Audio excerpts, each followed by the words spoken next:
The air hung heavy over the forest, as if nature itself was holding its breath. Old Marcel walked slowly along the winding path, his cane tapping rhythmically against the stones. He had known this forest his entire life. There was nothing here to fear, or so he thought, until it went silent. No birds, no wind, only a strange, soft buzzing that seemed to come from everywhere at once. Marcel stopped. "Hello?"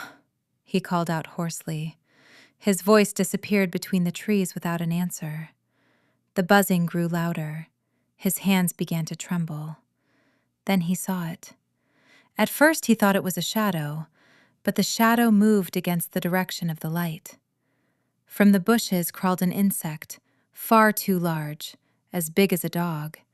Its body glistened black and wet, and its legs ended in sharp, twitching points. "God, what is that?"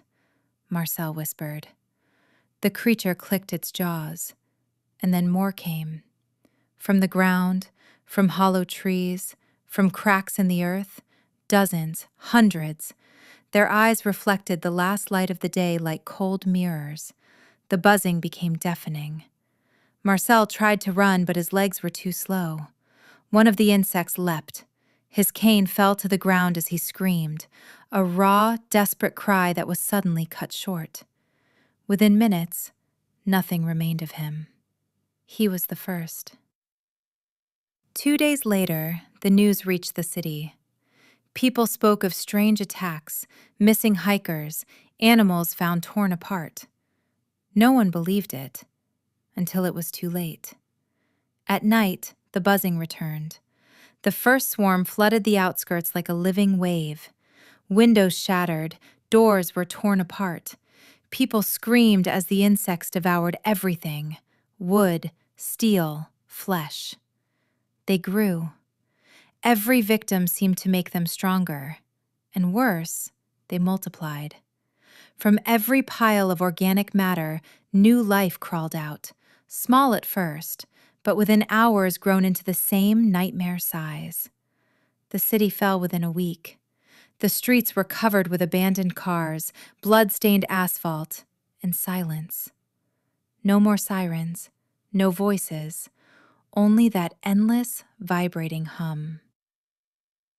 Then the military arrived. Helicopters circled above the city, searchlights cutting through the darkness. Soldiers in heavy gear moved through the empty streets. Flamethrowers, machine guns, explosives, everything was deployed. And at first, it worked. Insects fell burning to the ground, their bodies bursting under gunfire. Soldiers cheered. Hope returned. But the hope didn't last. For every insect killed, 10 more came back. They learned, adapted. Their armor hardened, their movements became faster. Some began leaping at helicopters, others dug tunnels beneath military lines. Within days, the operation turned into a massacre. Radio communications went silent, one by one. The final transmissions were nothing but screams. Months passed. The world watched, and then was attacked itself. Swarms moved from continent to continent, across oceans, through mountains. Cities fell faster than anyone could respond. Governments collapsed. Borders meant nothing anymore. People hid underground, in bunkers, in abandoned subway stations. But the buzzing always found them. Always. The insects were everywhere. Years later, the earth was quiet. No traffic, no voices, only empty buildings overgrown with nature. And something else. Something moving in the shadows. In a ruined street where a city once thrived, a swarm crawled over the remains of humanity. Their bodies glistened in the faint sunlight.